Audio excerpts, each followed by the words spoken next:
If you've ever wanted to live rent-free or even get paid to live in a house while building up equity, then this video is for you. Let's talk house hacking. House hacking generally refers to purchasing a multifamily property, living in one of the units, and then renting out the other units to pay for your mortgage. With the right deal in the right market, you could actually even make money every month by just living in the house you own instead of spending money on rent every month. So I'm gonna go over some real world examples with houses that are on the market today. But before I do that, let's cover some basics. So to house hack, we need to find a multifamily property between 2 and 4 units. Once you get past 4 units, it's technically a commercial property, and it makes it a little trickier to get a mortgage. Now, speaking of mortgages, let's talk about how exactly you can pay for this. Despite what you may think, you don't need a crazy amount of money in your savings account to be able to pull this off. Now, for conventional mortgages, a 20% down payment is standard, but there are FHA loans available where you only need 3.5% as a down payment. And this applies to multifamily properties as well. Now, if you do put less than 20% down, you will have to pay mortgage insurance every month. But if you don't have a lot of money saved up, then this is just a really accessible way to get yourself into a property that can start paying for itself. So for example, if you found a fourplex in your market for $500,000, you would just need $17,500 as a down payment. You also need a credit score of 580 or higher, so it is a lot easier to qualify for an FHA loan than it is a conventional mortgage. Now, there are some caveats to this. Every county has FHA loan limits, so you're probably not going to be able to go buy $1 million property with only $35,000. For instance, if we look at Cook County, Illinois, where Chicago is, the FHA loan limit for a single family house is $368,000. But it does go all the way up to $707,000 with a fourplex. So as I mentioned earlier, when you do put less than 20% down when buying a house, you will need to pay mortgage insurance, which is a percentage of the loan amount. You will also have to pay a mortgage insurance premium at closing at a rate of 1.75% of the loan amount. So back in our $500,000 fourplex example, you would need to bring an additional $8,444 to the closing table, in addition to your down payment. Then you'll have an ongoing annual insurance premium to pay based off of your loan amount, and this ranges from 0.45% all the way up to 1.05%. And then this number is divided by 12 and added on to your mortgage payment every month. So while that does suck, it's not so bad if you really want to own a property and maybe be able to get some tenants in there who can actually pay for these expenses. So let's dive in and talk about that. Okay, so let's say you found a multifamily property in your area where the rents will cover your mortgage payment. Done deal, right? Done deal. All right. Well, not so fast. Let's talk about some expenses other than the mortgage payment that you may not be thinking about. Now, there is a 50% rule of thumb that you can use to kind of get a ballpark of what your expenses may be. And this rule states that out of your monthly gross rents, 50% of that will go towards expenses. The other remaining 50% will be used to pay for your mortgage, and anything left over is cash flow. Now, that's just a rough rule of thumb to give you an idea of what your expenses may be, but this will also vary based off the market you're in and the state of the property that you buy. But don't forget to plan for them. So now let's go into more depth into what all these expenses entail.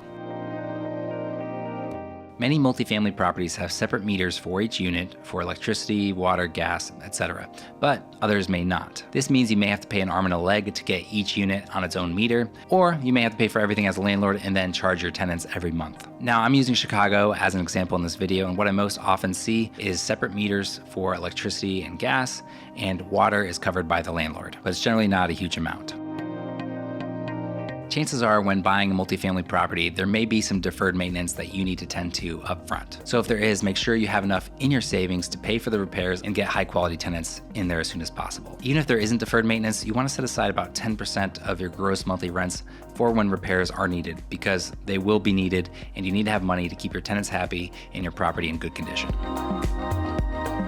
On that note, you don't want to forget about capital expenditures, also known as CapEx. These are big ticket items that don't need to be replaced as often, like your hot water heater, your roof, etc. Depending on the age of the roof and the mechanicals, you want to allot about 5% of your gross monthly rents to CapEx so you have the money available when big things come up.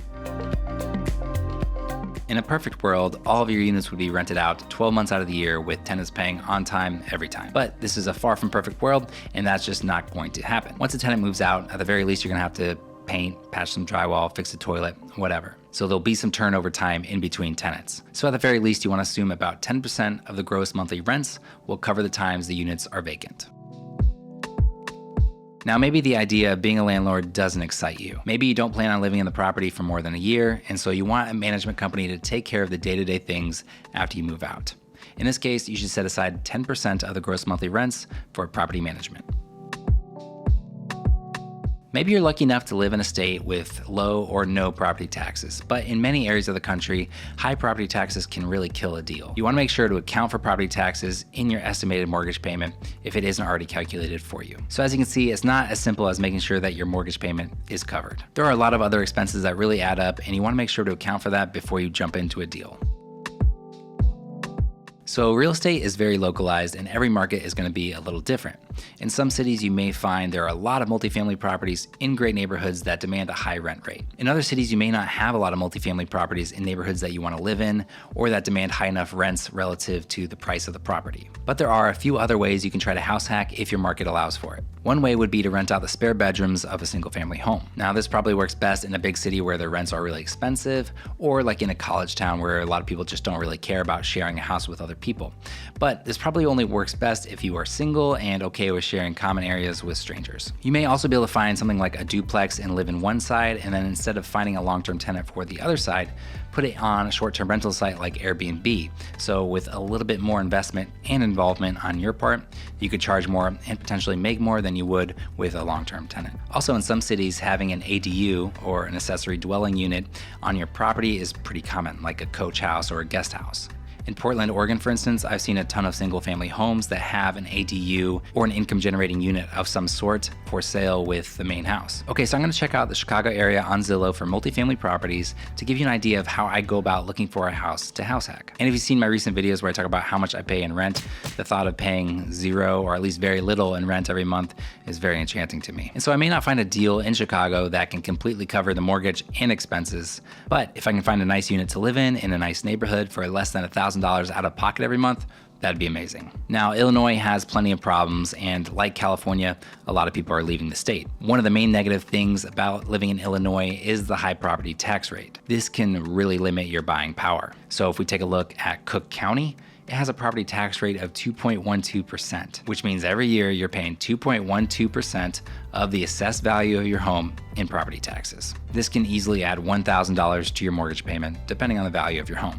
Anyways, on Zillow, I'm gonna filter out everything except multifamily properties. Despite its high taxes, I do like Chicago for multifamily properties because there are a lot of them in good areas that demand pretty high rent rates. I've also lived in several different neighborhoods around the city, and I have a pretty decent idea of what things rent for. I'm also gonna set a price range to narrow things down more.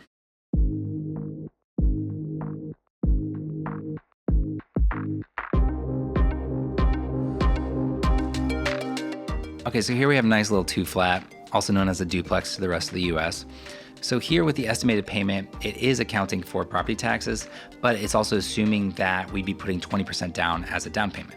So if you do want to figure out a monthly payment based off what you have available as a down payment, you can just open up the mortgage calculator here and do that separately. So I don't think a 2-bed, 1-bath in this neighborhood will come close to covering the mortgage payment. So let's move on. I'd like to find something with at least 3 units if possible.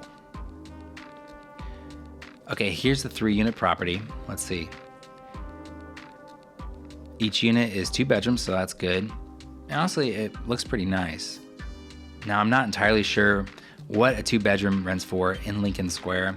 I'm thinking around $1,800 a month, but what I can do is copy the address and go to rentometer.com and just paste the address in along with what I think rent would be and the number of bedrooms and baths and click analyze. Okay, so we can see I was a bit too optimistic as rent looks closer to $1,500 a month. Okay, so let's assume each of the 3 units can rent for $1,500. That brings our monthly gross rents to $4,500. But I want to live in one of the units, so we would only be bringing in $3,000 per month. So if I put 20% down on the property, my mortgage payment would be $3,694, leaving me with $694 I have to pay out of pocket, plus all the other expenses I talked about earlier. So this isn't a slam dunk deal by any means, but it's not horrible either.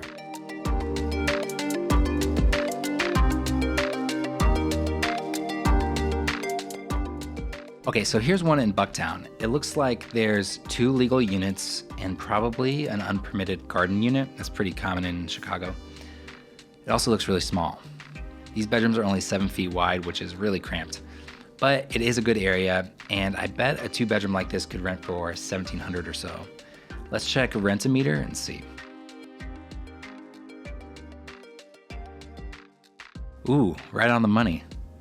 So if you wanted to live in the garden unit and rent out the other two, you'd be generating $3,400 per month in rental income with a mortgage of around $3,100, leaving you with $300 to put towards expenses.